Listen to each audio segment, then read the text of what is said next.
Hello and welcome to another view from the cab, and I would like today to talk about some of the useless driving I've seen recently while I've been at work.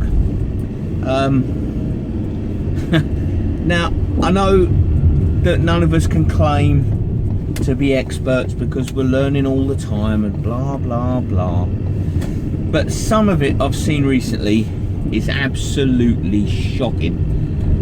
And the biggest, I mean, I've seen people parked on zigzags at zebra crossings, but they've put the hazard lights on, so it's all good, it's all fine. No, I'm allowed to park on the zebra crossing because I've put my hazard lights on. I'm allowed to park on a junction because I've put my hazard lights on. I'm allowed to do whatever I want because I've put my hazard lights on. And I'm sorry, but that just doesn't fly. That doesn't cut it at all. Just because you've put your hazard lights on doesn't mean a single thing. You know, but you're not allowed to ever moan at these people. You're not allowed to. I mean, I've had people reversing out of their driveways quickly without, you can see they're not looking because you can see them. You know, all kinds of different stupidity, different levels of just people thinking they can do what they want. And when you're on the road, the thing is, people see driving as their God-given right, and it's really not. Driving is a privilege, and you should always remember that that's the case. You know, you don't just, and as well, van drivers, there's a lot of van drivers that I wouldn't even trust with a matchbox car. But, you know, they turn up, they've got the entitlement on their license, they turn up for their job interview. Oh, there you go, you're a plumber, but you can drive a van as well. You know, and that's not always how it works. I mean, I'm picking on plumbers a little bit there, maybe a bit unfairly. But, you know, just because you can, people think that just because you've got that entitlement on your license that you can go and drive a van, and that's not always the way. When I learned to drive and I passed my driving test, oh, it was about 1,000 years ago now.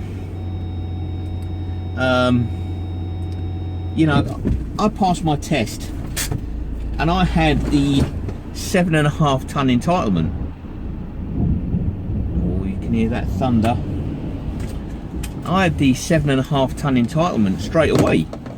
I just learned to drive in as a Datsun Cherry. You know, you can drive a Datsun Cherry, now you can go and drive an Iveco or something. You know, and that's not how it works. These people, they turn up for these jobs that require a lot of driving. There's no standards. There's no vetting procedure. There's nothing to say, oh well, this fella can, you know, he can plumb a house out, he can put electrics into a house, he can put windows into a house. It doesn't mean he can drive. I've seen too many van drivers, especially recently, thinking you know, that they can do what they want, and it's just not how it is at all, not in the real world. You know, and as well as it's the dawdlers. I've seen plenty of dawdlers, you know, the ones, I mean, I don't mind going slow. If we're going past the school at chucking out time, I will go as slow as you like. You know, I will go at creep speed past the school at chucking out time, or going in time, not just chucking out time. You know, but when you're on a road, say like this one we're on now, a nice dual carriageway, and you've got somebody dawdling along. I mean, I've had it where I've had two people, one in lane 1 and one in lane 2, dawdling along. And then they get to the roundabout. You can, and it's one of those roundabouts, say, where you can see there's nothing coming, but no, we've still got to come to a near complete stop. You know, the dawdlers that then start dicking around. You can't overtake because you've got another idiot in lane 2 that's dawdling. You know, it's a nice, dry, sunny, fine day, good conditions, but no, we've got to drive along a dual carriageway at 40 miles an hour. For no reason. And some people really do relish getting in the way of others. They just really enjoy it. Some people, I think, get off on it. Oh, let's go and Let's go for a drive and get in somebody's way. And it's even worse if you're driving a large vehicle. You know, if you're driving a truck or a bus, like I drive buses.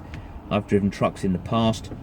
You drive a large vehicle and you really notice it, because you're planning ahead, you're looking, you can see there's nothing coming at the roundabout. You know, you've geared down, you've you know, scrubbed off some speed, you're getting ready, you know, but the person in front thinks, no, I've got to come to a complete stop just because there's nothing coming. And those are the sorts of people. And the thing is, and this is going to sound harsh, but if you don't know the sort of person I'm on about, it's probably you. You know, dicking around at the roundabout for no real reason. And then you've got the people that don't indicate at roundabouts. They want to go, you know, all the way round, but no, they're not going to indicate and let anybody else know. That's because they know what they want to do. They know what they're doing, and that's all that matters. It doesn't matter what anyone else knows. And you know, these are the sorts of people I've seen a lot of recently. And this is gonna, it sounds like a one long giant moan, and it probably is.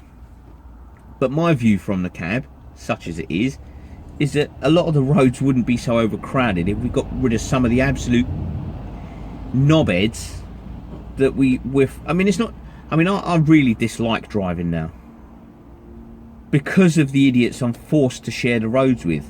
Some of these people can't even tie their shoes on their own. If you asked them to string a coherent sentence together, they wouldn't know what to do. You know, some of these people are so thick, they're so stupid, they're so, you know, that they just haven't got a clue about considering others. And the thing is, when you're driving, you do have to consider others. You are your brother's keeper. You do have to look out for everybody. You know, it's all very well and good to just go crashing forward and say, well, he stepped out in front. Yes, maybe he did step out in front, but if you was watching, you'd have seen he was wearing a big pair of those Dr. Dre Beat headphones. You could see him bopping away. You should have known he wasn't going to hear you. You should have been prepared. People don't prepare enough. Yeah, all right. Thanks for the reminder there that I didn't ask for. You know, you are your brother's keeper. You do have to look out for each other and take responsibility, because if you don't, you will end up hurting somebody. And a lot of these people, they don't really realise that the zigzags at the crossing are there to give pedestrians maximum visibility all round. You know, and crossings, you shouldn't just step out. I taught my children from a very young age, as soon as they was walking basically, never just step out on a crossing. Never just step out, because even if it's a one-way street, always look both ways, because you simply cannot trust anybody. I saw somebody go into the wrong way into a no entry sign just this morning. You know, and you think, well, you know, if only they put signs up. Oh, they did. You know, there's so many idiots out there that you really do need to be careful. You know, but for my money, it's the dawdlers, the ones that just seem to enjoy getting in the way. They're the ones that I would eradicate first, and I do mean eradicate. You know, they just dawdle along, getting in the way, oblivious to everything around them. You know, the sort of person that wants to be turning right in 27 miles so they get into the outside lane and dick around at 30 miles an hour when the rest of us want to get moving. You know, you don't need to be in the right hand lane for another at least 26 miles, mate. You know, your turning isn't yet. But no, they like to get in the way. And those are the people that really do annoy me, as well as the people that park on the zigzags, and the people that are just so selfish and self-centered they think they can just scud around doing whatever they please. And life isn't just like that. Life isn't just doing what you please and be done with the rest. Do you know what I mean? You can't just have that selfish, self-centered attitude. You've got to be a bit more considerate to your fellow man, especially when you're operating a machine that has the potential to literally kill people. You know, and the thing is, I mean, And it's not just that. I've seen driving instructors, let's have a go at them. I was trying to move out in traffic once in a bus. I'm trying to move out in traffic from a bus stop, and it says in the highway code somewhere you should let the bus out. Rule 178 or whatever it was. But I saw the instructor, there's a bit of traffic there, a bit of slow moving traffic. Could have quite easily stopped, but I saw the instructor actively urging his pupil to not let me out. You know, and you think this poor fella hasn't got a chance. I've seen driving instructors pull up on the pavement for no reason. I've seen driving instructors drop curbs, double yellers. I've even seen them on zigzags.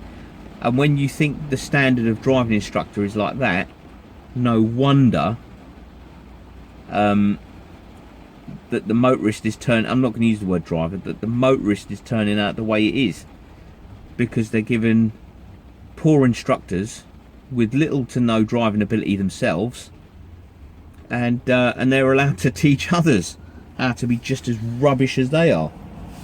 So there you go, look at that, it's starting to rain as well. There was some thunder and lightning. I did, just as I was pulling into this lay-by, I did see a flash of lightning. I don't know if the camera picked it up, but it'd be interesting to have a look and see if that was picked up. So on that happy, rather moany, whingy note, I'll leave it there for the time being, and thank you for watching, and I'll catch you on the next one.